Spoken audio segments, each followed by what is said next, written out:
ഈരാറ്റുപേട്ടയെക്കുറിച്ച് ഒരു വാക്ക് പോലും മിണ്ടരുത്.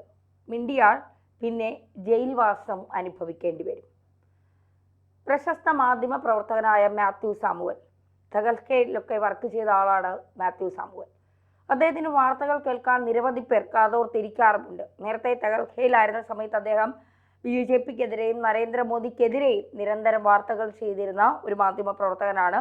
പിന്നീട് ഈ ചിലർ ഈ BJP-ക്കെതിരെയും സംഘപരിവാറിനെതിരെയും പറഞ്ഞ് അതിൻ്റെ നല്ല വശങ്ങൾ തിരിച്ചറിഞ്ഞ് അതിലേക്ക് മാറുന്ന ബോധ്യം വന്ന് അതിലേക്ക് മാറുന്ന ചില ആളുകളുണ്ട്. അക്കൂട്ടത്തിൽപ്പെട്ട ഒരാളാണ് മാത്യു സാമുവൽ എന്ന് എനിക്ക് പലപ്പോഴും തോന്നിയിട്ടുണ്ട്. കാരണം അദ്ദേഹം പിന്നീട് അദ്ദേഹത്തിൻ്റെ നിലപാടുകൾ, ബോധ്യത്തോടെയുള്ള മാറ്റങ്ങളൊക്കെ നമ്മൾ ശ്രദ്ധിച്ചാൽ മനസ്സിലാവും. പിന്നീട് അദ്ദേഹം പറയുന്ന കാര്യങ്ങളിൽ വളരെ വ്യക്തവും കൃത്യതയുമുണ്ട്. പിന്നീട് അദ്ദേഹത്തെ പലരും സംഘിയാക്കുന്നതും കണ്ടു. അദ്ദേഹം നരേന്ദ്രമോദി ഭരിക്കുമ്പോൾ ഇന്ത്യയിൽ തീവ്രവാദം എത്രത്തോളം കുറഞ്ഞു എന്നുള്ളതും, ഇന്ത്യയിലെ സാമൂഹിക സാമ്പത്തിക വ്യവസ്ഥയിൽ എത്രത്തോളം മാറ്റം വന്നു, ഇന്ത്യ എത്രത്തോളം ശക്തമായി കുതിക്കുന്നു എന്നൊക്കെ അദ്ദേഹം കൃത്യമായി വിളിച്ചു പറയുന്നത് ചില ആളുകൾക്ക് അത്ര രസിച്ചില്ല. ഈരാറ്റുപേട്ടയെ സംബന്ധിച്ച് ഈരാറ്റുപേട്ട മിനി താലിബാനാണ് എന്ന് അദ്ദേഹം പരാമർശം നടത്തി. അത് ചില ആളുകൾക്ക് പിടിച്ചില്ല. ഇവിടെ PFIയെയും SDP-യെയും ഒക്കെ പറഞ്ഞു കഴിഞ്ഞാൽ ഉടൻ തന്നെ അവർക്കെതിരെ കേസ് എടുക്കാൻ, അല്ലെങ്കിൽ അവർക്കൊപ്പം നിന്നുകൊണ്ട് പറഞ്ഞവർക്കെതിരെ കേസ് നൽകാൻ വല്ലാത്ത ഒരു തിടുക്കമാണ് ചില ആളുകൾക്ക്. ഇവിടെ മാത്യു സാമുവലിനെതിരെ പരാതി കൊടുത്തിരിക്കുന്നത് ഒരു DYFI-കാരനാണ്. നേരത്തെ PC ജോർജ് ഇത്തരത്തിൽ ചില പരാമർശം നടത്തിയതിനെ, ഒരു ചാനൽ ചർച്ചയിൽ അദ്ദേഹം ചില പരാമർശം നടത്തിയതിനെതിരെ PC ജോർജിനെതിരെ യൂത്ത് കോൺഗ്രസ് ആണ് പരാതിയുമായി രംഗത്തെത്തിയത്. അതായത് SDP-ക്കോ നിരോധിത സംഘടനയായ PFIക്കോ അല്ലെങ്കിൽ PDPക്കോ എതിരെ നമ്മൾ ആരെങ്കിലും എന്തെങ്കിലും പറഞ്ഞു കഴിഞ്ഞാൽ, അത് മാധ്യമ പ്രവർത്തകരാണെന്നൊന്നുമില്ല, ആരെങ്കിലും എന്തെങ്കിലും പറഞ്ഞു കഴിഞ്ഞാൽ DYFIക്ക് അല്ലെങ്കിൽ അതിൻ്റെ മാതൃസംഘടനയായ CPM-ന് അല്ലെങ്കിൽ പിന്നെ യൂത്ത് കോൺഗ്രസിന്, യൂത്ത് ലീഗിനൊക്കെ വല്ലാത്ത അസ്വസ്ഥതയുണ്ടാകും. അവരുടനെ ഈ പറഞ്ഞ ആൾക്കെതിരെ പരാതി നൽകുന്നു. പിന്നീട് അത് വലിയ കേസിൻ്റെ വലിയ രീതിയിലേക്ക് പോകുമെന്ന് അവർ വിചാരിക്കുന്നു. ഇത്തരം കാര്യങ്ങൾ പറഞ്ഞു എന്ന് കരുതിക്കൊണ്ട്, മതസ്പർദ്ധ വളർത്തുന്ന കാര്യങ്ങൾ പറഞ്ഞു എന്ന് പറഞ്ഞുകൊണ്ട് ആരെയും തൂക്കിലേറ്റിയതായി നമുക്കാർക്കും അറിയില്ല. ഇത്തരം കാര്യങ്ങൾ പറയാൻ പാടില്ല. അത് സമൂഹത്തിൻ്റെ അല്ലെങ്കിൽ സാമൂഹ്യമായി ജീവിക്കുന്ന ആളുകൾക്കിടയിൽ ഒരു വേർതിരിവുണ്ടാക്കും എന്നത് സംബന്ധിച്ചാണ് അത്തരം കാര്യങ്ങൾ പറയരുത് എന്ന് പറയുന്നത്. ഒരു ഇൻറ്റൻഷനോടെ അല്ല അത്തരം കാര്യങ്ങൾ പറയുന്നത് എങ്കിൽ തീർച്ചയായിട്ടും അതിനെതിരെ കേസെടുക്കാൻ കഴിയില്ല എന്ന് നേരത്തെ പല കോടതി വിധികളിൽ നിന്ന് പുറത്തു വന്ന കാര്യങ്ങളാണ്. നേരത്തെ കർണാടകയിൽ ഇത്തരമൊരു സംഭവം ഉണ്ടായതിൻ്റെ അടിസ്ഥാനത്തിൽ കർണാടകയിൽ ഒരു പ്രദേശത്ത് വലിയ സംഘർഷം ഉണ്ടാകുന്നു. ആ പ്രദേശത്തെ ആളുകൾക്ക് വലിയ രീതിയിൽ ബുദ്ധിമുട്ടുണ്ടാകുന്ന സമയത്ത് കോടതി പോലീസിനോട് എന്താണ് നിങ്ങൾ അവിടെ സംഘർഷം ഉണ്ടാക്കുന്നവർക്കെതിരെ കേസെടുത്ത് അവരെ അറസ്റ്റ് ചെയ്യാത്തതെന്ന് ചോദിച്ചപ്പോൾ പോലീസ് പറയുന്നു, ഒരു മതവിഭാഗം അവിടെ വല്ലാത്ത രീതിയിൽ പ്രശ്നങ്ങൾ ഉണ്ടാക്കുന്നു, അവരെ ഞങ്ങൾക്ക് തൊടാൻ കഴിയാത്ത രീതിയിലേക്ക് കാര്യങ്ങൾ എത്തിയിരിക്കുന്നു എന്ന് പറഞ്ഞപ്പോൾ കർണാടക കോടതി ചോദിച്ചത് അതെന്താ പാകിസ്ഥാനാണോ എന്നുള്ളത്. കാരണം പാകിസ്ഥാൻ ഒരു മതരാജ്യമാണ്, മതേതര രാജ്യമല്ല. ഒരു മതരാജ്യമായ പാകിസ്ഥാനിലേക്ക് പോയി നമുക്ക് ചില കാര്യങ്ങളിൽ ഇടപെടാൻ കഴിയില്ല, അല്ലെങ്കിൽ അവരുടെ കാര്യങ്ങളിൽ ഇടപെട്ട് കഴിഞ്ഞാൽ കൂട്ടത്തോടെ ആക്രമിക്കുന്ന ഒരു രീതിയുണ്ട്. അത് കർണാടക ഹൈക്കോടതി ചോദിച്ചത് വലിയ പ്രശ്നമായി, വലിയ രീതിയിൽ അത് ചർച്ച ചെയ്യപ്പെട്ടതും വിമർശനങ്ങൾക്ക് വഴിതെളിച്ചതുമാണ്. അത്തരം കാര്യങ്ങളാണ് മാത്യു സാമുവൽ ചോദിച്ചത്.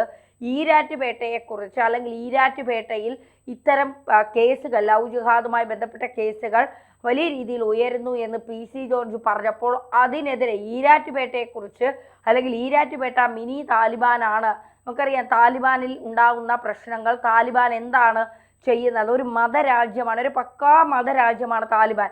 അവിടുത്തെ ആളുകൾ അല്ലെങ്കിൽ അവിടുത്തെ മത നേതാക്കന്മാർ അവിടുത്തെ ജനങ്ങളെ അല്ലെങ്കിൽ അവിടുത്തെ സ്ത്രീകളെ പുറത്തിറങ്ങാൻ സമ്മതിക്കില്ല, അവർക്ക് സ്വാതന്ത്ര്യത്തോടെ സഞ്ചരിക്കാൻ അനുവാദമില്ല, അവർക്ക് നൃത്തം ചെയ്യാനോ പാട്ട് കേൾക്കാനോ സംഗീത ഉപകരണങ്ങൾ ഉപയോഗിക്കാനോ പോലുമുള്ള അനുവാദമില്ലാത്ത ഒരു മതത്തിൽ മാത്രം അധിഷ്ഠിതമായി മുന്നോട്ട് പോകുന്ന രാജ്യമാണ് താലിബാൻ എന്ന് പറയുന്നത്.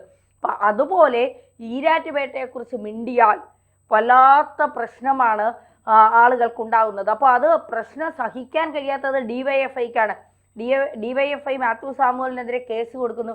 കേസ് കൊടുത്ത DYFI എന്ത് നേടാനാണ് പോകുന്നത് എന്നാണ് മനസ്സിലാകുന്നത്. അതായത് നേരത്തെ PV അൻവർ ഷാജൻ സ്കറിയ എന്ന് പറയുന്ന ഒരു മാധ്യമപ്രവർത്തകനെതിരെ കേസും പുക്കാറും ഒക്കെയായി പുറകെ നടന്നു. എന്നിട്ട് എന്തായി? ഷാജൻ സ്കറിയയ്ക്ക് അത് മൈലേജ് കിട്ടി എന്നുള്ളതല്ലാതെ ഷാജൻ സ്കറിയെ 1 ലക്ഷം പേര് കണ്ടുകൊണ്ടിരുന്ന ഷാജൻ സ്കറിയെ PV അൻവറിലൂടെ 2 ലക്ഷവും 3 ലക്ഷവും വ്യൂസ് ഷാജൻ സ്കറിയയ്ക്ക് കിട്ടാൻ തുടങ്ങി. അതുവഴി ഷാജൻ സ്കറിയയ്ക്ക് വരുമാനം കിട്ടാൻ തുടങ്ങി. ഇവിടെ മാത്യു സാമുവലിനെ ഇപ്പോൾ ഒരു ദിവസം കാണുന്നത് 50,000 പേരായിരിക്കും. നാളെ മാത്യു സാമുവലിനെതിരെ കേസെടുത്ത് മാത്യു സാമുവലിനെ അറസ്റ്റ് ചെയ്ത് മാത്യു സാമുവൽ 14 ദിവസം ജയിലിൽ കിടന്നാൽ DYFIക്കും ഈ പറയുന്ന മിനി താലിബാൻ എന്ന് പറഞ്ഞുകൊണ്ട് പിന്നെ പ്രശ്നമുണ്ടായ SDPIക്കും ഒന്നും കുഴപ്പമില്ല. മാത്യു സാമുവലിന് അത് വലിയ മൈലേജാണ്, ഹൈപ്പാണ്. അദ്ദേഹത്തെ ചിലപ്പോൾ 1 ലക്ഷം പേര് കാണും, അദ്ദേഹത്തിന് ചിലപ്പോൾ കൂടുതൽ വരുമാനം ഉണ്ടാവും, അദ്ദേഹത്തിന് വലിയ മൈലേജ് കിട്ടും. ഇതല്ലാതെ ഇവിടെ കേസ് കൊടുത്താൽ എന്താണ് സംഭവിക്കാൻ പോകുന്നത്? PC ജോർജിനെ കേസ് കൊടുത്ത് ഇപ്പോൾ അകത്താക്കാം എന്ന് കരുതി അദ്ദേഹം ജയിലിൽ പോലും പോകാൻ അദ്ദേഹത്തിന് പറ്റിയില്ല. കാരണം അദ്ദേഹത്തിന് ആരോഗ്യപരമായ അസുഖങ്ങൾ ഉണ്ടായി. ചികിത്സിച്ചപ്പോഴാണ് അദ്ദേഹത്തിന് ഹൃദയ സംബന്ധ പ്രശ്നങ്ങളുണ്ട് എന്ന് മനസ്സിലാവുന്നത്. അദ്ദേഹം ആശുപത്രിയിലായിരുന്നു. അവിടെ നിന്ന് നേരെ വീട്ടിലേക്ക് പോയി. അദ്ദേഹത്തിൻ്റെ മകൻ ഷോൺ ജോർജ് പരാതി കൊടുത്തവർക്ക് നന്ദി പറഞ്ഞു. തൻ്റെ അച്ഛൻ ആശുപത്രിയിൽ പോകാറില്ല, നിങ്ങൾ കാരണം മെഡിക്കൽ പരിശോധന നടത്തിയപ്പോൾ അദ്ദേഹത്തിൻ്റെ രോഗവിവരങ്ങൾ തിരിച്ചറിയാൻ സാധിച്ചു, അതുകൊണ്ട് നിങ്ങൾക്ക് നന്ദി എന്ന് പറഞ്ഞുകൊണ്ട് അദ്ദേഹം പരാതി കൊടുത്തവർക്കെതിരെ നന്ദി പറയുകയാണ് ഉണ്ടായത്. അപ്പോൾ ഈ ചില ആളുകൾക്കെതിരെ, ചില സംഘടനകൾക്കെതിരെ ഒക്കെ ശബ്ദിച്ചാൽ, സത്യം വിളിച്ചു പറഞ്ഞാൽ അവരെ ജയിലിൽ കിടത്താൻ നിങ്ങൾക്കാകും എന്ന് പറഞ്ഞുകൊണ്ട് സത്യം പറയാതിരിക്കും. ഒരിക്കലുമില്ല. ഈരാറ്റുപേട്ടയിൽ അത്തരത്തിൽ ലവ് ജിഹാദ് നടക്കുന്നുണ്ട്, അല്ലെങ്കിൽ അത്തരത്തിൽ ചില കാര്യങ്ങൾ ഈ പിന്നെ തീവ്രവാദപരവുമായി ബന്ധപ്പെട്ട കാര്യങ്ങൾ പ്ലാൻ ചെയ്യുക, പദ്ധതിയിടുക, ഈ സ്ഫോടക വസ്തുക്കൾ, അതായത് ആ ഒരു പ്രദേശത്തെ തന്നെ ഇല്ലാതാക്കാൻ കഴിയുന്ന, അല്ലെങ്കിൽ കേരളത്തെ മുഴുവൻ കത്തിക്കാൻ കഴിയുന്ന സ്ഫോടക വസ്തുക്കളുമായി ഈരാറ്റുപേട്ടയിൽ നിന്ന് ഒരാളെ പിടികൂടിയത് ഇവിടുത്തെ മാധ്യമങ്ങൾ ചർച്ചയാക്കിയതൊന്നും നമ്മൾ കണ്ടില്ല. കാരണം അവർക്ക് ഭയമാണ്, ഒരു വിഭാഗത്തെ അവർക്ക് ഭയമാണ്. SDPI എന്ന് പറയുന്ന ഒരു മത തീവ്ര സംഘടന ഇവിടെ എന്താണ് പറഞ്ഞത്? അരിയും മലരും കുന്തിരിക്കോ കരുതി വെച്ചോ, നിന്റെയൊക്കെ കാലന്മാർ വരുന്നുണ്ട് എന്ന് ഒരു കൊച്ചു കുഞ്ഞിനെ കൊണ്ട് മുദ്രാവാക്യം വിളിപ്പിച്ച് അവർക്കെതിരെ ഹിന്ദുക്കൾ ആരെങ്കിലും കേസ് കൊടുത്തോ? ക്രിസ്ത്യാനികൾ ആരെങ്കിലും കേസ് കൊടുത്തോ? ഒരു അമ്പലത്തിൽ കയറി ലാൽ സലാം വിളിക്കുകയും അമ്പലത്തിൻ്റെ ഉത്സവ കമ്മിറ്റിയെ കയ്യിൽ എടുക്കുകയും അവിടെ പുഷ്പനെ അറിയാമോ എന്ന പാട്ട് പാടുകയും ഹിന്ദുക്കളുടെ വിശ്വാസങ്ങളെ തച്ചുടയ്ക്കുകയും ചെയ്തവർക്കെതിരെ എന്ത് കേസാണ് ഇവിടെ എടുത്തത്? ഏത് ഹിന്ദുക്കളാണ് ഇവിടെ പരാതി നൽകിയത്? ഇവിടെ ഒരു ഹിന്ദുക്കളും പരാതി നൽകിയത് കണ്ടിട്ടില്ല. ക്രൈസ്തവരുടെ ആഘോഷങ്ങളിലോ അവരുടെ വിശ്വാസങ്ങളിലോ കൈകടത്തുന്നവർക്കെതിരെ ഇവിടെ എത്ര പേരാണ് പരാതി നൽകിയത്? എത്ര പേർക്കെതിരെ കേസ് കൊടുത്തു? അപ്പോൾ ഇവിടെ ഒരു മതവിഭാഗത്തെയോ ഒരു മതസംഘടനയോ ചില നിരോധിത സംഘടനകളെയോ തൊട്ടാൽ DYFIക്ക് ഇത്ര ചൊറിച്ചിലും അസ്വസ്ഥതയും ഉണ്ടാകാനുള്ള കാരണം എന്താണ്? മാത്യു സാമുവൽ പറയും, ഇനിയും പറയും, മോദി തന്നെ ഇന്ത്യ ഭരിക്കണമെന്ന് മാത്യു സാമുവൽ പറയുന്നത് ഇത്തരത്തിലുള്ള തീവ്രവാദങ്ങളെ തുടച്ചു നീക്കാൻ തന്നെയാണ്.